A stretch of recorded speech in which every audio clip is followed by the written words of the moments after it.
I've talked to so many trans kids and I've talked to parents. There's perception and misinformation that these are liberal parents who are trying to trans their kids because they want to be social status for having a trans child. And it's so far from the truth. Almost all the parents that I talked to struggled with the fact that their kid is trans, wondering what it is that they do, seeking help from sources, and learning that the way to help them the best is to affirm them. This is the Transparency Podcast Show. Happy Pride and welcome back to the show. We are continuing on our 2023 Pride Month special episodes. So today I also have another return guest. Her name is Jessie McGrath. How are you? Hey, Shelby, thanks for having me back. Yeah, no problem. It's our pleasure to have you on our show because we've been talking about a lot of politics stuff and it affects the entire LGBT plus community. So you're here today is very perfect because I know you just went through a legislation bill and it's in your hometown, right? Back in my home state of Nebraska, yeah. It was at the end of last year, as I was seeing the increasing number of anti-trans legislation being proposed around the country, I knew I had to do something. Yeah. And so I'd kind of made a pledge to myself that I was going to go to one state and try to fight it. A few years ago, but I think it was back in 2016, I went to Texas to lobby against, I think it was SB6, which was the bathroom bill. And so I went with a couple of friends to the Capitol and did some lobbying there. And so I just knew that I had to get involved. I did not think I was going to be going to my home state to do this. That was not on my bingo card for 2023. Yeah, it's been very wild and crazy. And just like I said, I usually don't talk about politics, but this time I decided to open up because I feel this show, this platform has, the responsibility to have another voice, our voice, because I've been seeing, a lot of not just mainstream news, but a lot of people that I kind of follow as a business, and they also, has a different opposite view, and so that's why I decided to do this special episodes. And so you want to kind of describe and let the audience know if someone doesn't know what this bill is about? Sure. And the reason this bill came to my attention was my former insurance agent from my hometown back in Nebraska, who's like 85 years old. He contacted me because he was they also did a sports and bathroom one for schools, and he was really opposed to that because he's a coach and he knows, he just wanted to let kids be kids and play, and so he contacted me because of course family knows I'm trans, and so he alerted me to the two bills, and so I looked at it, saw that it was coming up almost immediately for hearing. And so I took some time off, went back to Nebraska. I testified against this bill, which is LB574. The sports one was LB575, but it never made it out of committee. LB574, as it was introduced, banned gender-affirming care, any surgical procedures, puberty blockers, cross-sex hormones, and I think to the extent even it was no therapy. It was very, very damaging to trans youth's access to healthcare, and it was similar to bills that were introduced in other states. Yeah. So does this bill only limited to the child, or?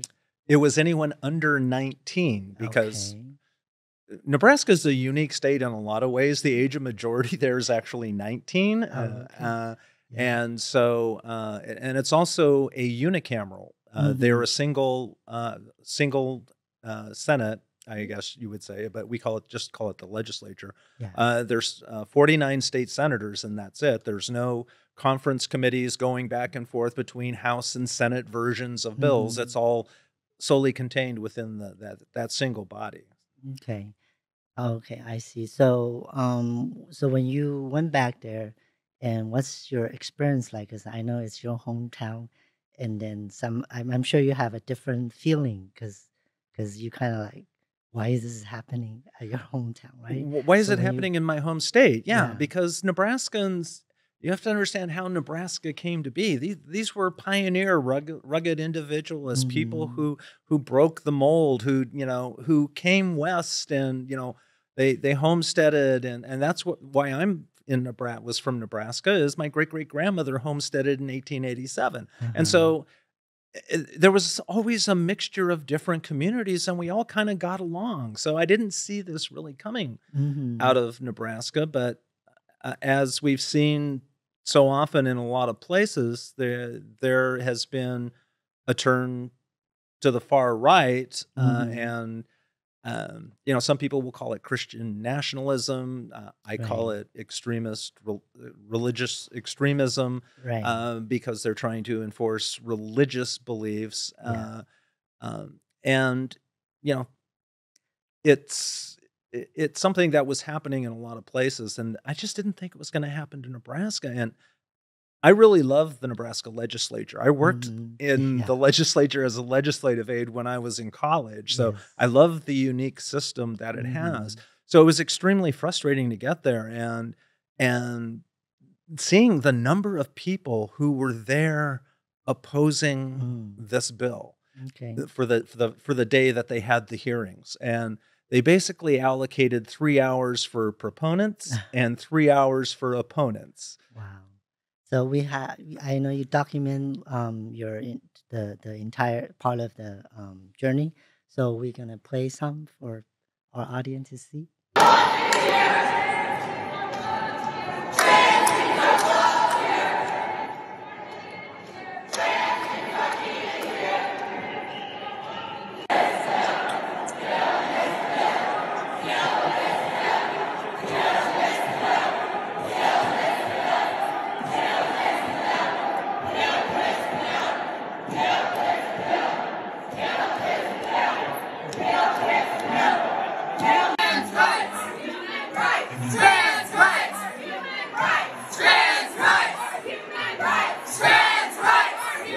Yeah, as you could see, the Yeah. crowd got bigger and bigger throughout the day.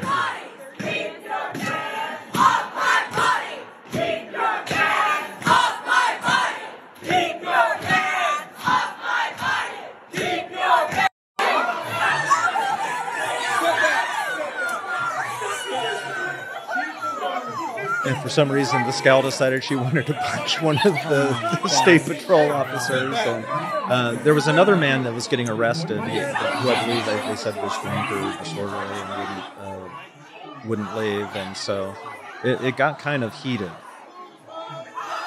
And there were people who were supporting the bill who were walking around with firearms, because Nebraska allows open carry of firearms in the state capitol.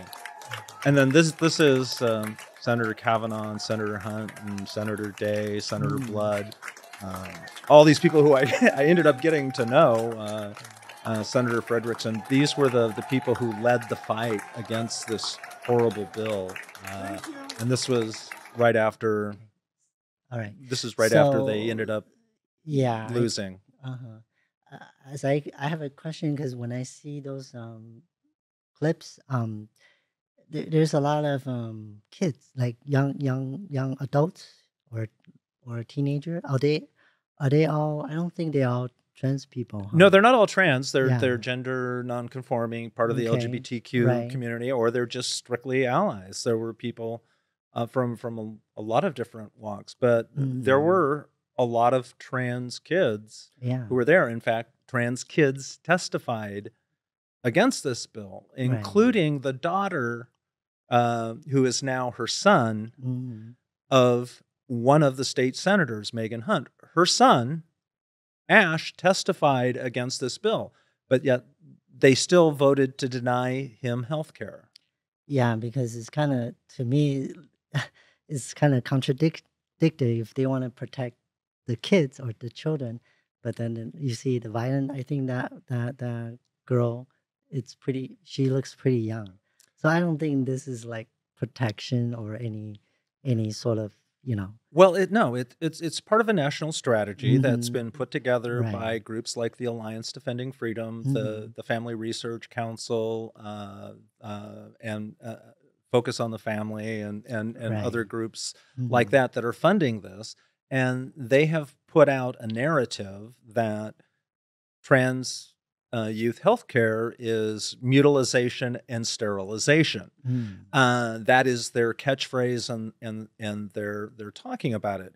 They don't see the joy when somebody has a trans related surgery and how that makes them feel complete. They call it Hmm. mutilation, Wow. and it's horrible because Yes. this is not mutilation. Hmm. And they say that puberty blockers are not reversible, which most cases they are. Yeah. Uh, they talk about, well, what if they regret the decision? Which is the same thing that they say about Yeah. women who want to have their tubes tied or their tubes removed. Well, what Right. if you change your mind? It's like, no, I know who I am. I know what I want. Yeah. And these trans kids know who they are and know what they want. I've talked to so many trans kids, and I've talked to parents, and there's all this perception and misinformation that Yes. these are liberal parents who are trying to trans their kids because they want to be some social status for having a trans child, and it's Mhm. so far from the truth. Almost all the parents that I talked to struggled with the Right. fact that their kid is trans, wondering what it is that they do, Right. seeking help from sources, and Mhm. learning that the way to help them the best is to affirm them. Yeah. And for these state senators to want to use the power of government Mm. to dictate to these families who are struggling Mhm. what they can and can't do Mhm. is just outrageous. It is totally outrageous. Yeah, because looking at that, the scene has a violent. When I look at it earlier, it made me feel really sad because as an immigrant, my parents want to come here for, bigger opportunity for us to have a better education, and our country right now is not even close to that, and it's heartbreaking to seeing those kind of things happen. And It truly yeah, is. The division that right. exists in this country. I mean, I was a Republican. And I guess I have been a registered Republican my whole life, and I was involved in politics from a very Hmm. young age. And so, I've seen it up close and personal. Now, the last 30 years, I was not involved in politics much because I had my job raising kids, and I didn't get Hmm. involved in that. I mean, for a large part of the time, I was married to a woman who was from the other party, and so it was like we kind of just canceled each other out. But I don't recognize the Republicans that are out there today. I don't recognize the vitriol and the hatred that they're spewing. They seem to think that because they have these Christian views that everyone should be forced to live under that, and Right. that's not number one in the Christianity that I know, and that's not the Yes. Republicans that I know. Yeah, because as as I post the show on the social media platform, I often get comments like, "Oh, I hope you find Jesus." "Oh, I hope something like that. And then I do respond in a friendly way. I say, "Well, if you really believe in Jesus, I'm not a Christian, but if you believe in Jesus, then He's telling you to love everyone, right?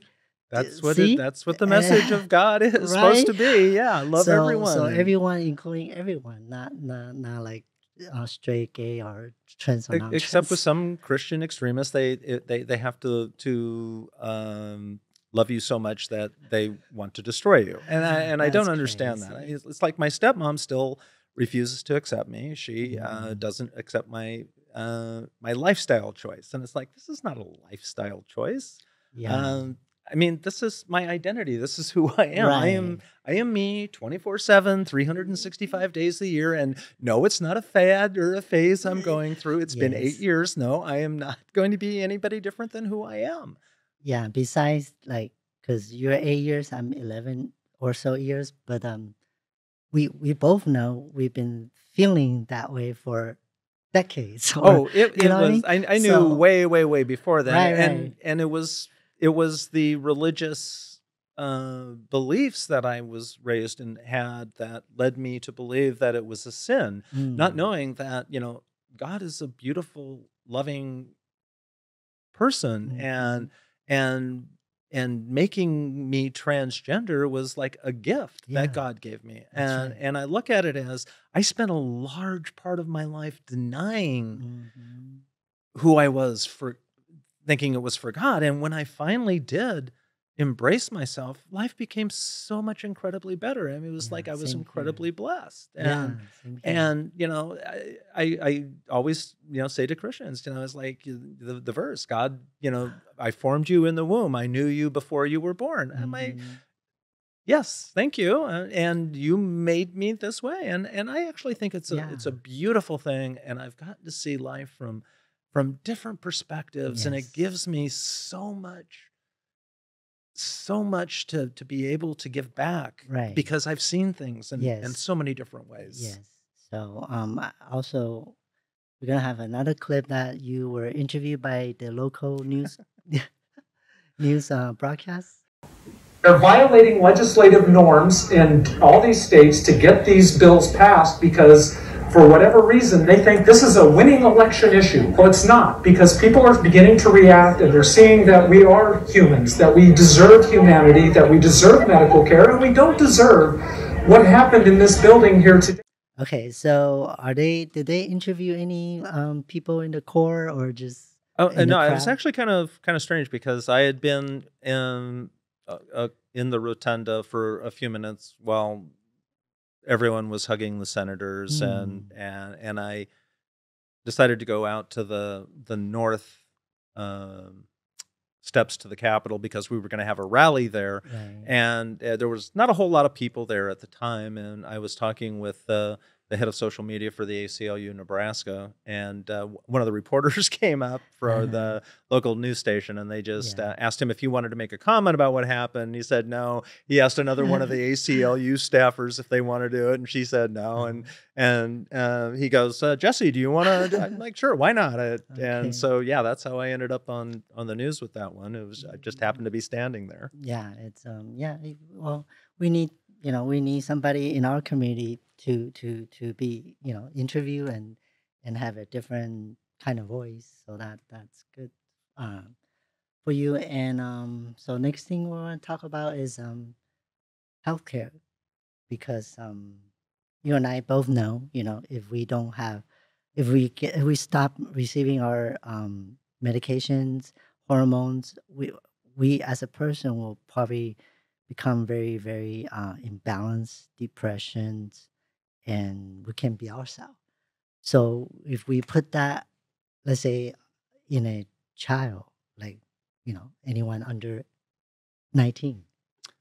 Yeah, it's truly distressing, Mhm. and they're not just coming after Right. the trans youth healthcare. They're coming for all trans healthcare, Mhm. and that's been made clear by the American Principles Project.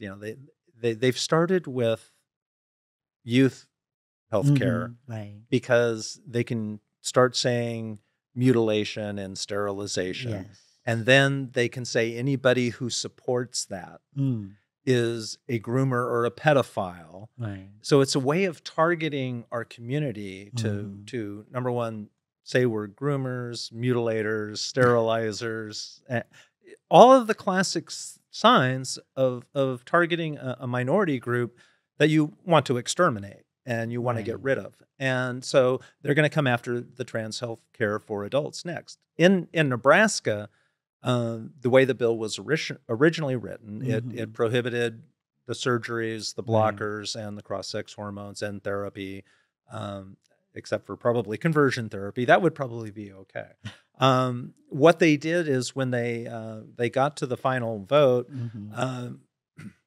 I don't think they had enough votes for it, and so they sent it back one level to add an amendment that dramatically changed how it was going to do it. Right. They prohibited surgeries, Uh-huh. but they left determination and regulation of the rest of the health care to the chief medical officer of the state, Of the state. the doctor, The and doctor. then they added a 12-week abortion ban. Wow. They had a 6-week abortion ban bill that had made it to the final round, but they couldn't end the filibuster on it, and so it died. And so in an effort to get this bill passed, they added a 12-week abortion ban to it. And so So it ended up Mm. getting enough votes Okay. to go back up. And so, yes, they ended up, we lost by one vote. They had just enough votes to end the debate on it. And so it was able to be voted on and passed. And that leads us to where we're at now, which is we don't know Right. what What? trans youth health care is going to look like in Nebraska until October. We actually don't even know if the children who are currently receiving care are grandfathered in and can continue to do it. There's a lot of confusion in Right. relationship to it. Fortunately, the way they did the bill, which is adding two unrelated things, abortion and Right. trans medical care are kind of really two separate issues. Right. And so the Nebraska Constitution requires that legislative bills be of a single subject. We have, say we, not we yet, but the Nebraska ACLU filed suit last Tuesday against the state, challenging it that the bill is unconstitutional on the grounds that it violated the single subject rule. And they're seeking an injunction. The abortion provisions of the law took effect immediately. The trans healthcare is waiting until October. And what do you want to talk about? What do you think will happen? Or the results? If there's applying current law and standards, I would think that it would be found unconstitutional as being two separate subjects. The proponents of the bill are claiming that it's not two separate subjects. It's the regulation of doctors and what medical care that they can give, which is a really broad term, and that's not how it was done. And the thing I think that kind of cooks them or kills them is that there's two separate titles. Right. So it's and one is abortion, one is the about the kids on that. Kids. So I think it should get struck down. Yeah. If not, then they're going to have to challenge the trans healthcare portion of it and get an injunction against that before October. And it's something that we're doing in other states. In fact, Florida just yesterday or last night, I guess it was yesterday evening, had their law struck down as being unconstitutional with a very well-written opinion talking about the evidence and other things that these people are bringing into these hearings is junk and bogus and not backed by legitimate medical knowledge and research. And that's one of the things that I talked about when I testified against the bill is that you're seeing the same people testifying against. There's only so many detransitioners who have horror stories, and they have to move them from state to state. Some have been 11, 12, 13 times testifying at different states, 7 or 8, 9. I mean, we did have one actual detransitioner from Nebraska who did testify. she also testified, I think, in 5 or 6 other states. So she became a part of the touring show that they have that goes from state to state, saying basically the same thing. And in every state, there are literally hundreds of trans kids and families who are saying, no, this is good. So it's definitely, if it gets looked at in an independent light with somebody who is not running it through the filter of their religious beliefs and their belief that they have the right to dictate how others can live their lives, they don't survive scrutiny. Yeah. So we have one more clip to show the audience. Is this like, where is this taking place at? Like, not location, but the timeline. This was me right outside the Nebraska State Capitol when I was going there to try to lobby some of the senators. And I did manage to get in and spend about a half hour with Senator Murph Reapy, who was the vote that killed the abortion part. And he was kind of bought off, I think, by the 12-week abortion ban to vote for the two of them together. But yeah, I was wearing my Nebraska National Guard sweatshirt, T-shirt, and most of those are it challenged was in federal court. But it's tough going back in coming there from the same and group of trying to people. talk to people whose minds are Alliance closed Defending and were Freedom, pretty well the made up. Family Research I did Council, talk with probably 3 or 4 different senators.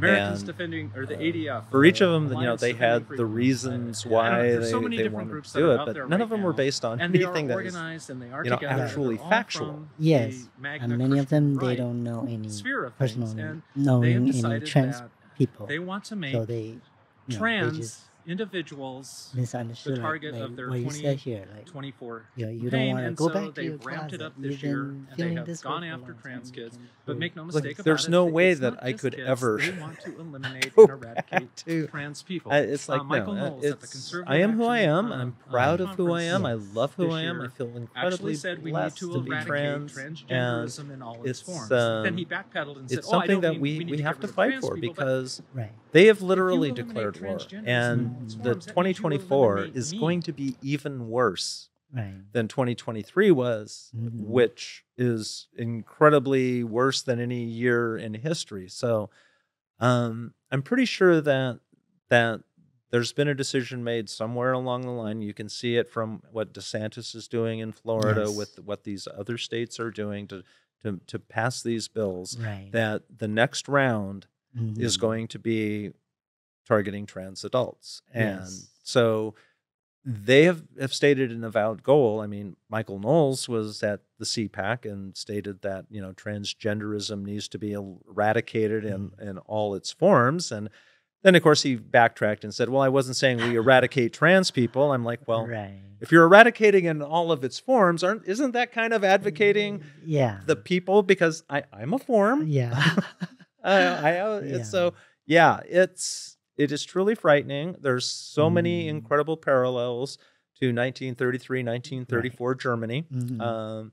If you look at what happened there, the Nazis began by targeting specific groups, and it didn't start with rounding everybody up into cattle cars and putting them into the gas chambers. It started slowly, and it started by targeting, in this case, the trans and gender nonconforming community of Berlin. Mhm. And Magnus Hirschfeld, the doctor who studied this for years and years, had an incredible library. Mhm. The first book burning by the Nazis was the trans library at his Institute of Sexology in Yes. Berlin. And so seeing what they're doing now, trying to ban books, Right. trying to take away healthcare, trying to basically do away with any rights that we have Right. to be able to transition. I mean, one of the incredible things that current law allows us to do, at least in most places, is to change our names on our birth certificates and our gender. It allows us to change our passports. We can change our driver's license to conform with who we are and how we live. And they are wanting to target and attack that. Yeah, I think I just personally experienced what you just said because I changed my name 2016, gender everything. all my social security card, driver license, and even neutralization certificate. And somehow, California, they the state information is not matching rest of my documents. Strange. Yeah, and then I was trying to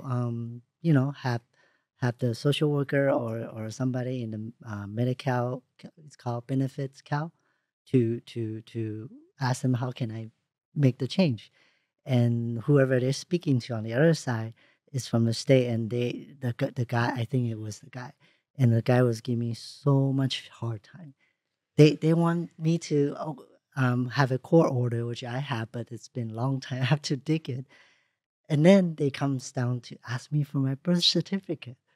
And I'm from another country, born from another country, and I'm not even a citizenship of that country anymore. There's no way I can get my birth certificate. So I was really, shocked, to be honest with you, because I think it's kind of, even though we're in California right now. That's surprising. Was that the DMV or No, it's a state. the state agency somewhere? Oh, Yeah, it's not DMV, it's not Social Security, because all these I already been taken care of. Yeah, so I was kind of so we need to get to the surprised. bottom of that. That's definite. But Yeah. imagine a world in which no one can change that. That I have to go Mm. around with a driver's license that has my old name Right. and says I'm a man. I'm like, It's so okay, nobody mistakes me for a man anywhere, anytime. Okay, Right. and so that's just cruel. Right. It really and truly is cruel. Mm-hmm. And that's kind of, I think, what some of this is all about is listening to some of the interviews of the author of this bill, where she's talking about it's a social contagion and it's a social issue, and how this was a great victory for conservatives in the social wars. And I'm like, how is my existence a social war? It's like, I was medically treated. This is a real condition. So many people love to say, there are no trans kids. And it's like, well, I know some of them. And so, yes, there are. I was one. There are no trans adults. So, yes, there are. I mean, you may not like it, but that doesn't mean we don't exist. I mean, we do. We even have Jess Jennings. Do you know? Have you heard of her? Jess Jennings? Jess Jennings? Yeah. No. She has a documentary show. I'm Jess. And Oh. she started a show when she's a little girl.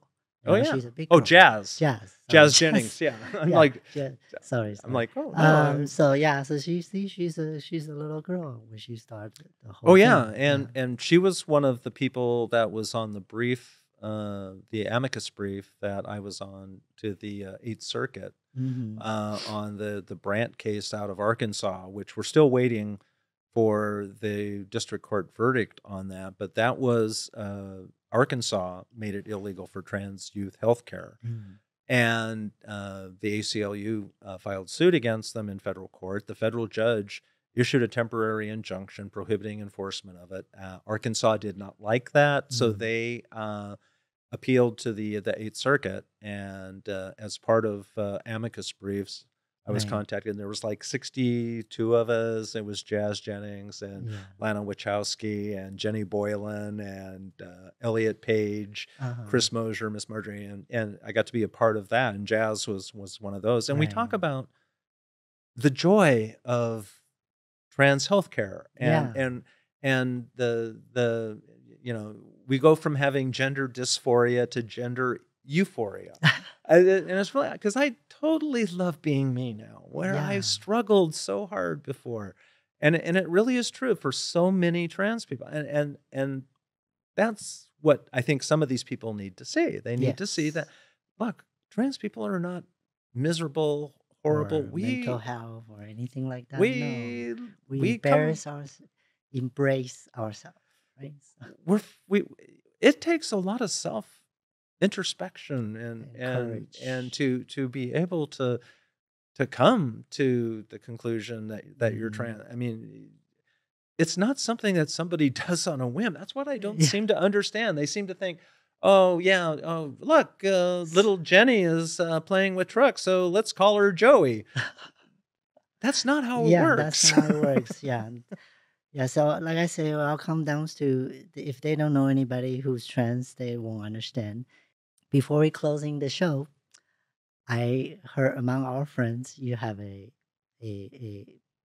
retirement plan for doing something great. You wanna- I going back and getting politically active, in Mhm. my home state, Yeah. and being back, because I have family back there, Yeah. and I was always going back to Nebraska for my vacations ever Mm. since I left to move out here. So it's home to me.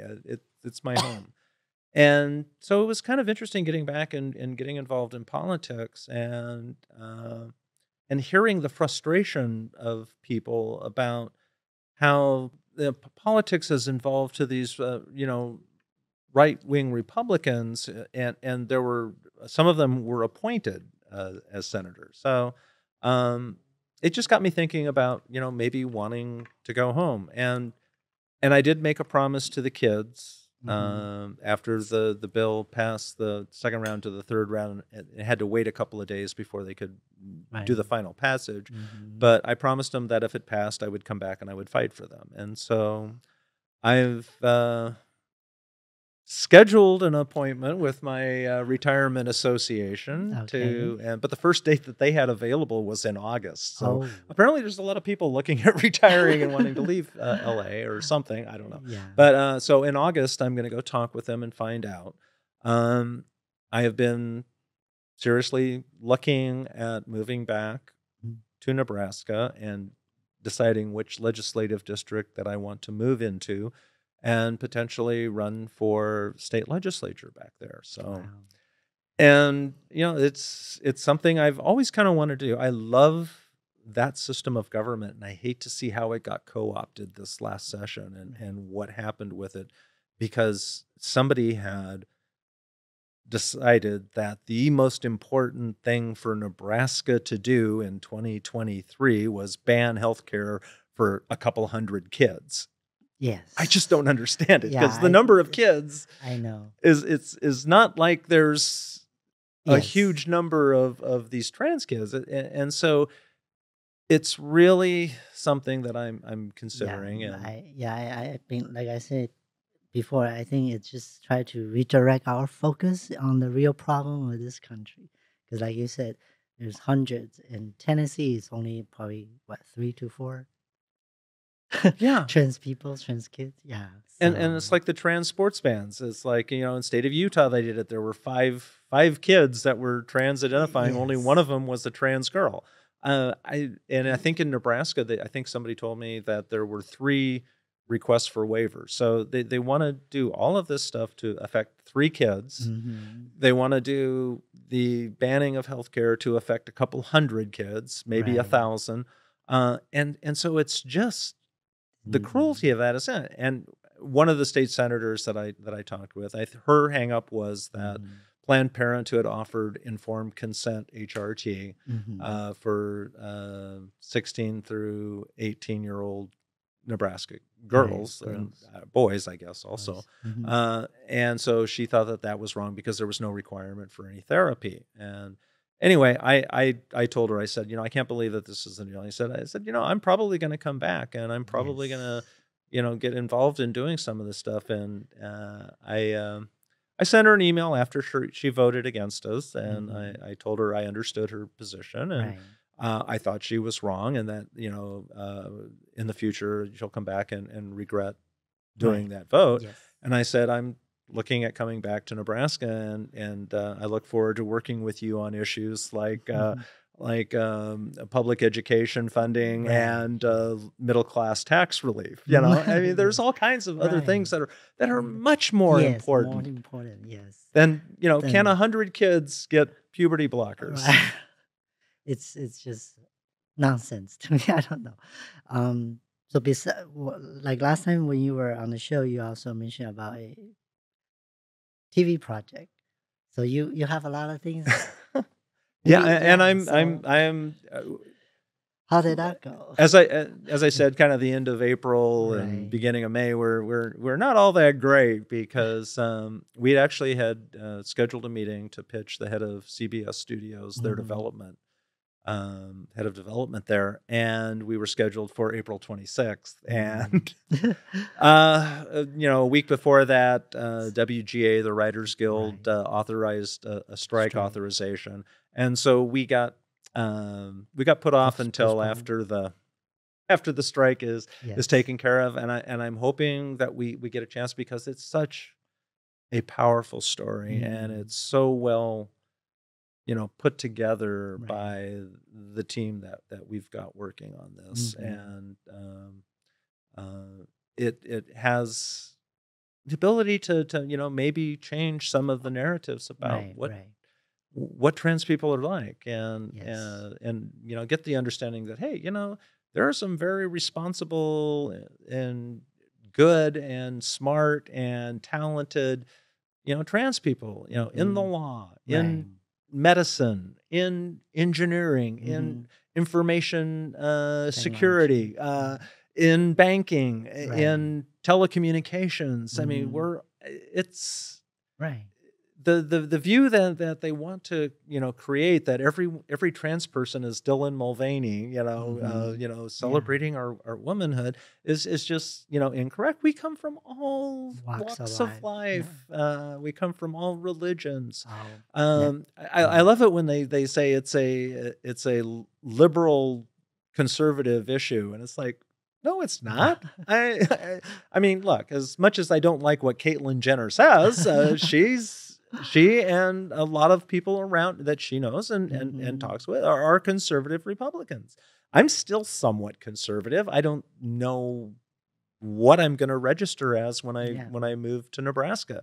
I don't know if I'm going to register as a Republican. I don't know if I'm going to register as an independent or register as a Democrat because my party left me. I haven't made that decision, and the Nebraska legislature is a nonpartisan election. So you don't run as a Republican or a Democrat. It's nonpartisan. There's no party caucuses within the chamber. So it really is a unique system, and I think it is something that could be available to somebody who knows something from both sides and can try to bridge the gap, and maybe teach some Republicans to have some empathy.